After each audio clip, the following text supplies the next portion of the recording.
வணக்கம்.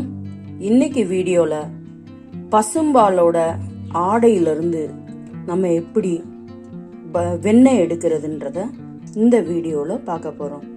நான் 15 நாளைக்குரிய பாலில் இருந்து மேலே ஆடையாக கலெக்ட் பண்ணி எடுத்து வச்சிருக்கேன். அந்த ஆடையில் கூட ஒரு 1/2 லிட்டர் பாலில் தனியாக தயிர் ஊற்றி தயிரை மிக்ஸ் பண்ணிவிட்டு இதை ஆடையை ஒரு 2 மணி நேரத்துக்கு முன்னாடி ஃபுல்லாக அந்த தயிர் நம்ம ஊற்றி வச்சுக்கோ இல்லையா, அந்த தயிரில் உள்ளே போட்டு ரெடி பண்ணி வச்சுருக்கேன். இதிலிருந்து எப்படி கடைஞ்சி வெண்ணெய் எடுக்கலான்றத நான் இப்போ இந்த வீடியோவில் உங்களுக்கு சொல்ல போகிறேன். ஆடையில் பால் தயிரும் 2 மணி நேரம் ஊற்றி செட் ஆனதுக்கப்புறம் இந்த மாதிரி இருக்கும். இதில் தான் நம்ம இப்போ இனிமே மத்து வச்சு கடைய போகிறோம். வெண்ணெய் கடையிறதுக்கு முன்னாடி ஐஸ் கியூப் கொஞ்சம் நம்ம ஆட் பண்ணிடலாம், அல்லது கூல் வாட்டர் கொஞ்சம் ஆட் பண்ணிவிட்டு நம்ம கடைய ஆரம்பித்தோம்னா சீக்கிரம் வெண்ணெய் வரும். இந்த மாதிரி இருக்க மத்தை வச்சு நம்ம இப்படியே கடைஞ்சிட்டே இருக்கணும். அப்படியே கண்டினியூஸாக கடைஞ்சிட்டே இருக்கும்போது மேலே நுரையா அடித்து வர்ற மாதிரி ஒரு 10 to 15 நிமிஷத்துக்குள்ள லைட்டாக மேலே வர ஆரம்பிக்கும்.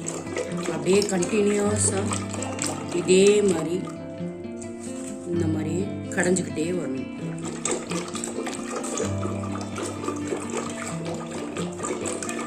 நான் அந்த மாதிரி மேலே வரும்போது உங்களுக்கு காட்டுறேன்.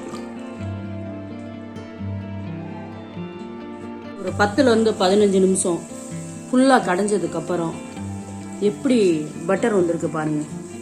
மேலே பானையில் ஃபுல்லாகவே அப்படியே ஃபுல்லாக ஒட்டி இருக்கும், மேலே ஃபுல்லாகவே அப்படியே பந்து மாதிரி நிற்கும். இதை தனியாக நம்ம ஒரு கரண்டி வச்சு மேலே வர்றதை மட்டும் கலெக்ட் பண்ணி வச்சுக்கணும். இந்த மாதிரி மேலே இருக்க பட்டரை மட்டும் ஃபில்டர் பண்ணி ஒரு தனியாக ஒரு பவுலில்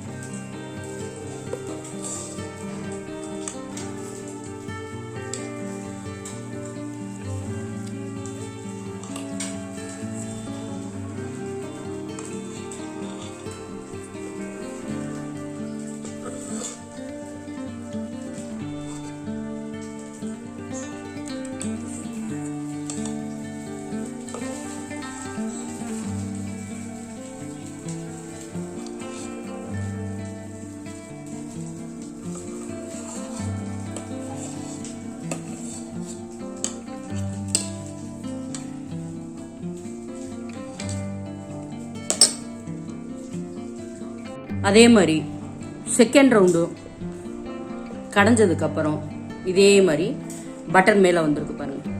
இதே மாதிரி 4-5 தடவை நமக்கு அந்த பட்டர் மேலே வர்ற வரைக்கும் அப்படியே கடைஞ்சி மேலே இருக்கிறத பூரா எடுத்து இந்த மாதிரி தனியாக கலெக்ட் பண்ணிகிட்டே வரணும். நான் ஃபுல்லாக உங்களுக்கு கலெக்ட் பண்ணிவிட்டு காட்டுறேன். சூப்பராக பட்டர் நம்ம தனியாக பிரித்து எடுத்து வச்சாச்சு.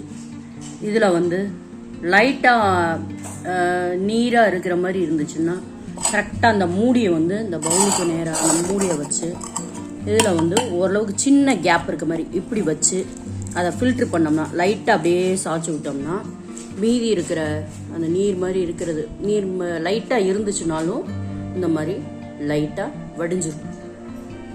இப்படி நல்லா ஓரளவுக்கு வடித்ததுக்கப்புறம் தனியாக அப்படி எடுத்து வச்சிடணும். இது நம்ம மோராக யூஸ் பண்ணிக்கலாம். நம்ம சாப்பாட்டுக்கு ஊற்றி இல்லை குடிக்கிறதுக்கு எதுக்கு வேணாலும் யூஸ் பண்ணிக்கலாம். இந்த பட்டரை நம்ம வெண்ணெயை எப்படி ஊற்றுறதுன்றத அடுத்த வீடியோவில் பார்க்கலாம். தேங்க்யூ ஃபார் வாட்சிங்.